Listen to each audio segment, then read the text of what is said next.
Union Minister Giriraj Singh inaugurates two-day conference, invites sharpest mind to create roadmap for rural India during Amrit. India and Germany reaffirms commitment to strengthen bilateral defense cooperation and enhance industrial partnership. Government allows 2,000 primary agriculture credit societies to open PMBJAKS. Indian Navy to commemorate 130 years anniversary of Mahatma Gandhi's Satyagraha at the place where it began.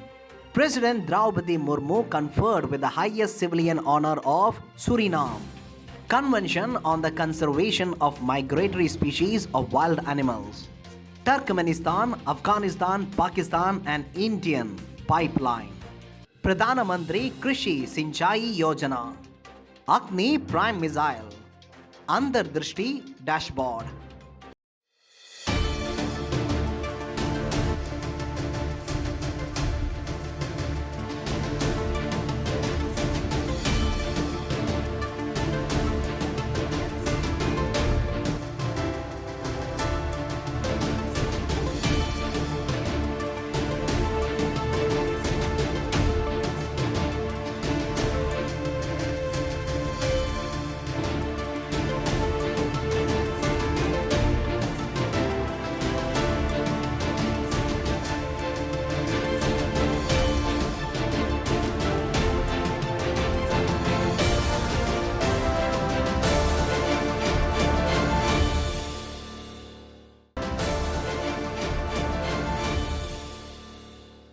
Rural Development and Panchayati Raj Minister Giriraj Singh inaugurated two-day conference in New Delhi, inviting the sharpest mind on rural development to brainstorm and create a roadmap for rural India during the Amrit.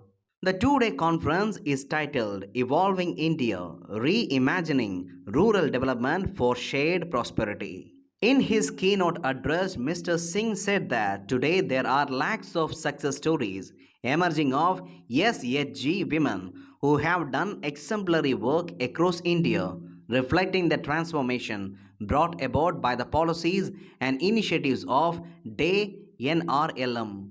He emphasized that his ministry aims to support and enhance livelihood opportunities and enable Lakhpati women across SHG network. He also highlighted the ministry's focus on sustainability, carbon neutrality, financial inclusivity, and firm alignment with Sustainable Development Goals 2030. Minister of State for Rural Development asserted that the scope and strength of SHG network can be greatly enhanced with adequate training in packaging and marketing support to SHGs.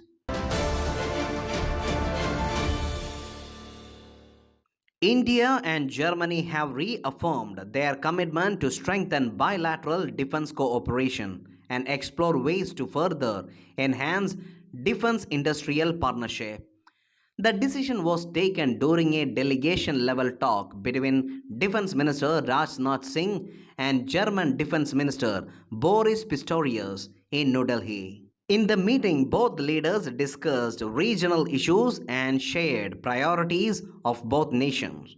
Mr. Singh highlighted the opportunities that have opened up in defense production sector, including the possibilities for German investments in two defense industrial corridors in Uttar Pradesh and Tamil Nadu. He stressed that India's skilled workforce and competitive course, along with Germany's high technologies and investment, can further strengthen defense ties. The bilateral meeting was preceded by a tri-service guard of honor to the visiting dignitary. Earlier, the German minister laid a wreath at the National War Memorial in New Delhi. German Federal Minister of Defense is on a 4-day visit to India.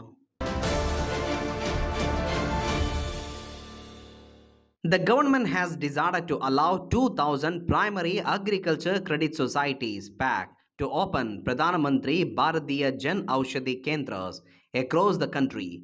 The decision was taken in a meeting of Home and Cooperation Minister Amit Shah with Chemicals and Fertilizers Minister Mansukh Mandavia in New Delhi.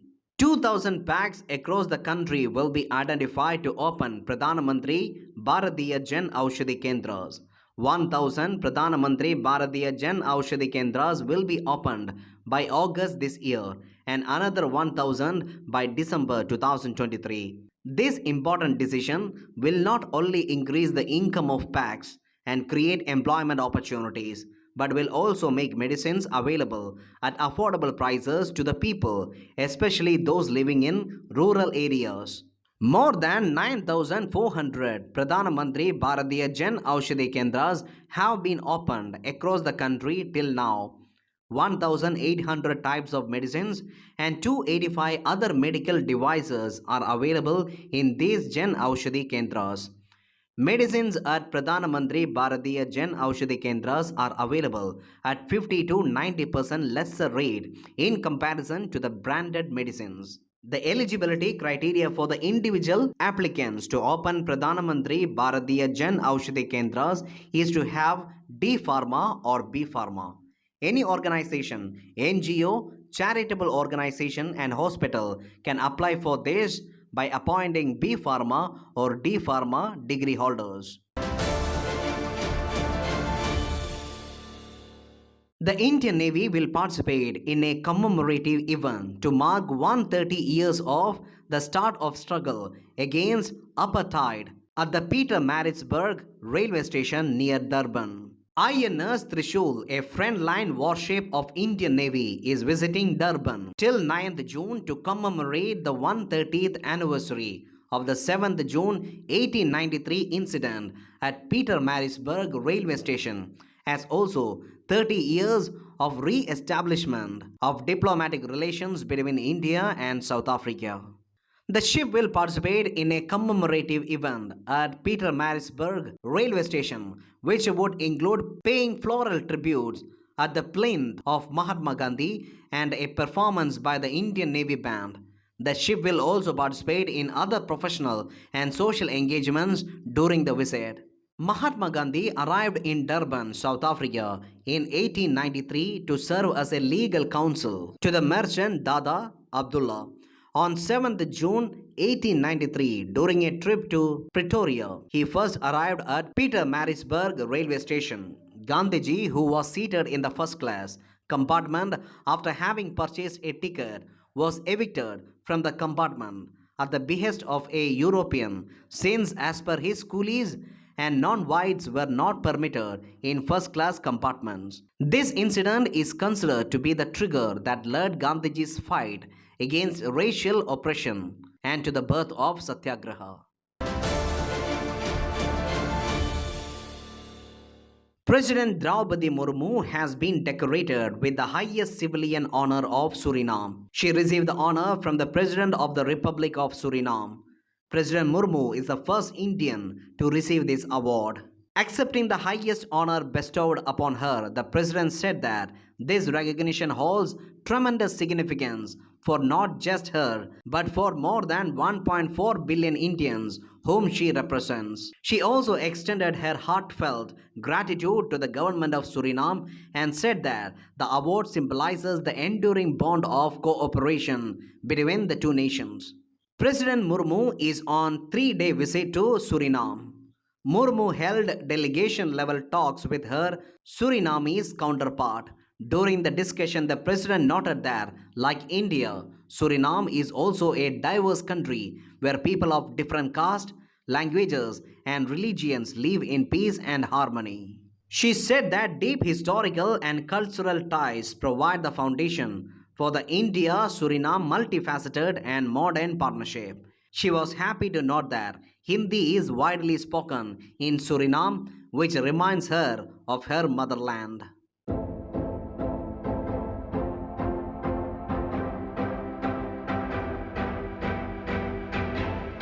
On 6th June 1997, in Bangkok, India, Bangladesh, Sri Lanka, and Thailand formed an economic cooperation group called Ballistic.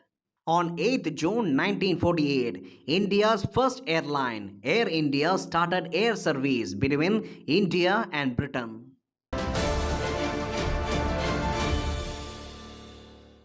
According to a recent UN report, noise pollution is known to cause significant disturbance to marine wildlife, including migratory species protected under the Convention on the Conservation of Migratory Species of Wild Animals, CMS.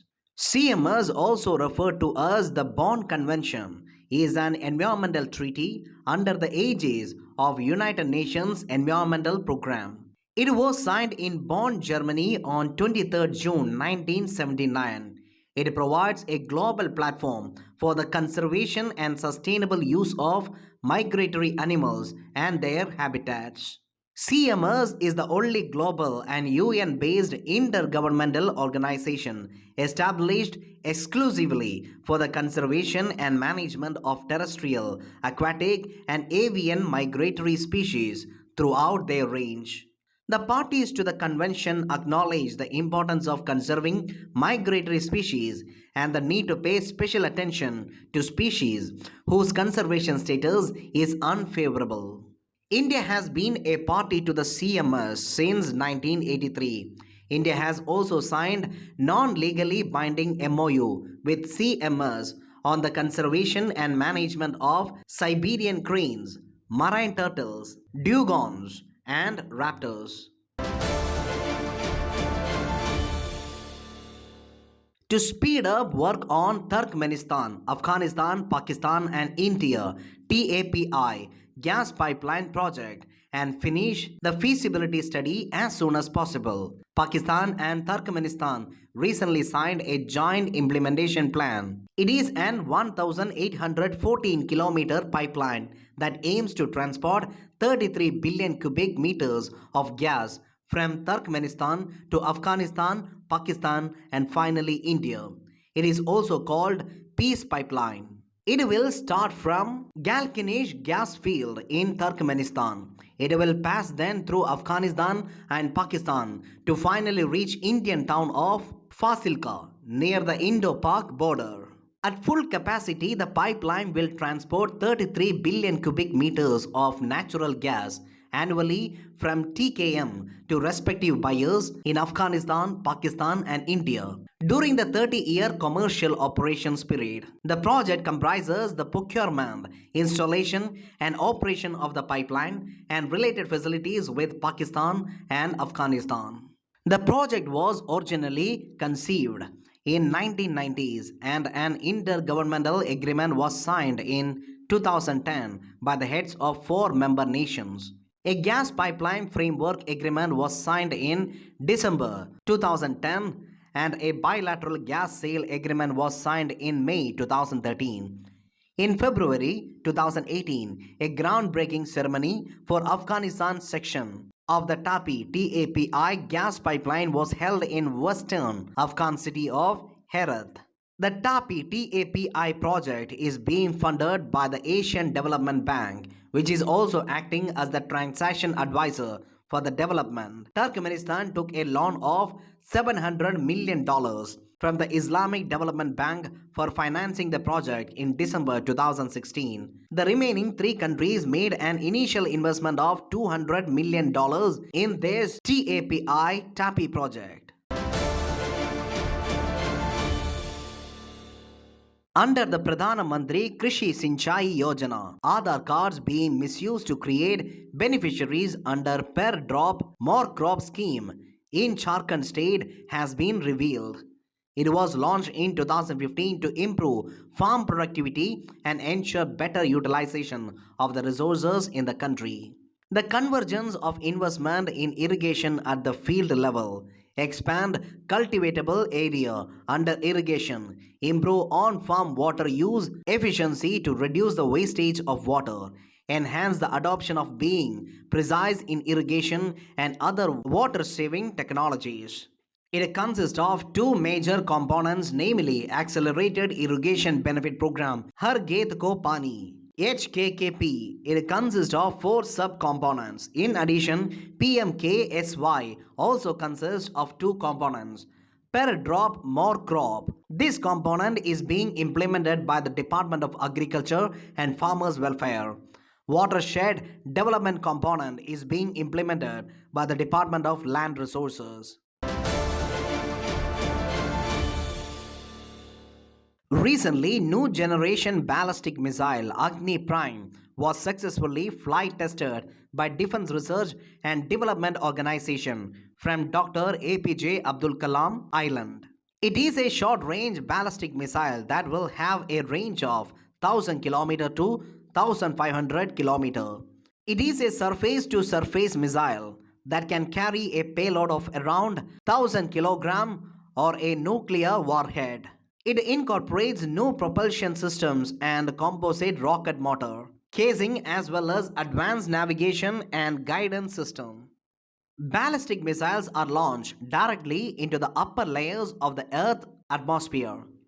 They travel outside the atmosphere, where the warhead detaches from the missile and falls towards a predetermined target. They are rocket-propelled self-guided weapon system. They can be launched from aircraft, ships, and submarine and land.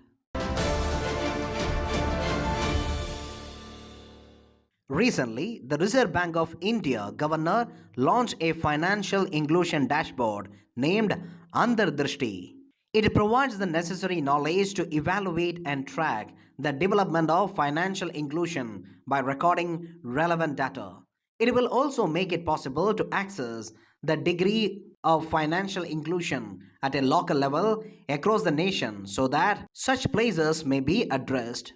It aimed to provide access to affordable and appropriate financial products and services such as saving accounts, credit, insurance, and payment system. The Reserve Bank has been promoting financial inclusion through various policy initiatives. To measure the extent of financial inclusion, the central bank had constructed the Financial Inclusion Index in 2021. It is based on three dimensions of financial inclusion: access, usage, and quality. The FI index has been conceptualized as a comprehensive index incorporating details of banking, investments, insurance, postal, as well as pension sector in consultation with the government and respective sectoral regulators.